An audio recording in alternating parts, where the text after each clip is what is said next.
हाय viewers, सुट्टीचं कालवण करणार आहोत. त्यासाठी टोमॅटो, वांगी आणि शिराळा त्याला मी कट करून घेतलेला आहे. सुकट गरम पाण्यामध्ये स्वच्छ धुवून घेतलेली आहे. कांदा टाकून घेतला आहे आणि तेल ओतून घेऊया. कट टाकून घ्यायचं आहे, छान परतून घ्यायचं आहे. कांद्यासोबतच मीठ घालून घेऊया.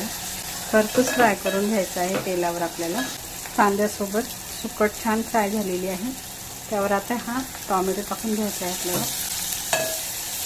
मी घरचा मसाला, घरी बनवलेला मसाला आहे, त्याच्यामुळे वाटणाचं झंझट नाही. हळद, मीठ अगोदरच आपण टाकलेलं आहे. अगदी साधं आणि झटपट होणारं बिना वाटणाचं. शिजण्यापुरतं पाणी टाकून घेऊया. थोडा वेळ आपण झाकण ठेवून घेऊ. झाकण उघडून बघू. आता त्यात आपण थोडी कोथिंबीर टाकूया. बघा, आपला रस्सा मस्त तयार झाला.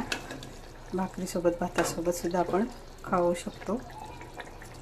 तुम्हाला आवडल्यास तुम्ही घरी करून बघा. लाईक करा, शेअर करा, सबस्क्राईब करायला विसरू नका. थँक्यू सो मच व्हिडिओ पाहिल्याबद्दल.